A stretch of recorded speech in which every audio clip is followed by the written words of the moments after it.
Good afternoon, my dear brothers and sisters. In our gospel reading today, we have heard that Jesus cured the leper, and in curing, he stretched out his hands and touched the leper.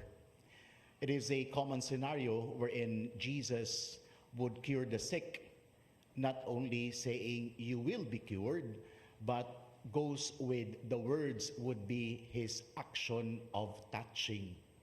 You could remember the blind man also, wherein Jesus made a spittle in the mud and touched the eyes of the blind man. In other words, Jesus used his hands in order to transmit love. It is very personalized.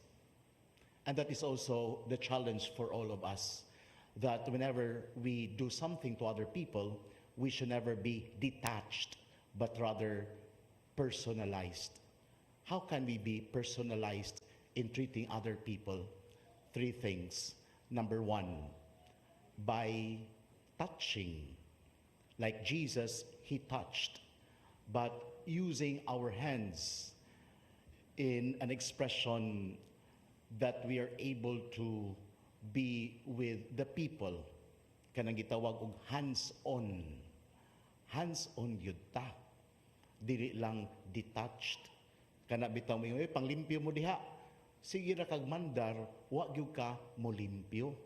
Hands-on. I'm sure many parents who are listening right now, are we hands-on in trying to rear our children?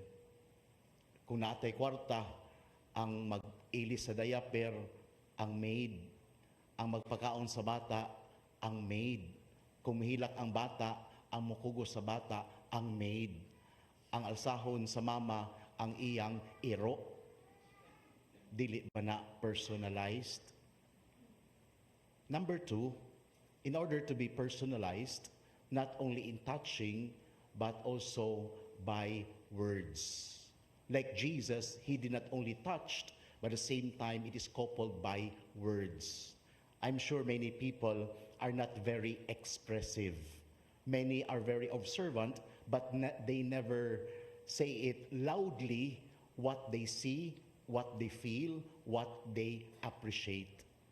In order to be personalized, it is also good to really verbalize what we observe.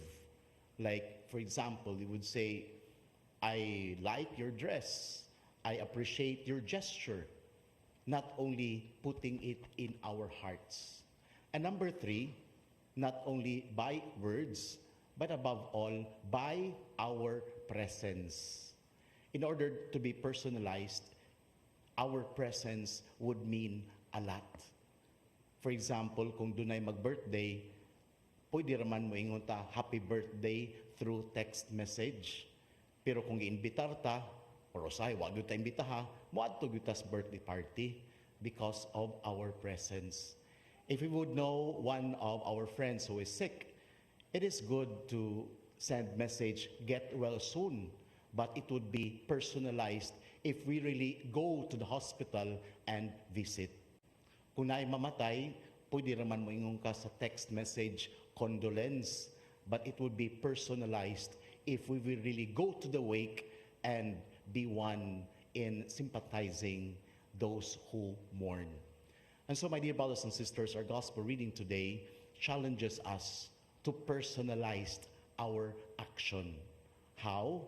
By touching, by words, and by our presence.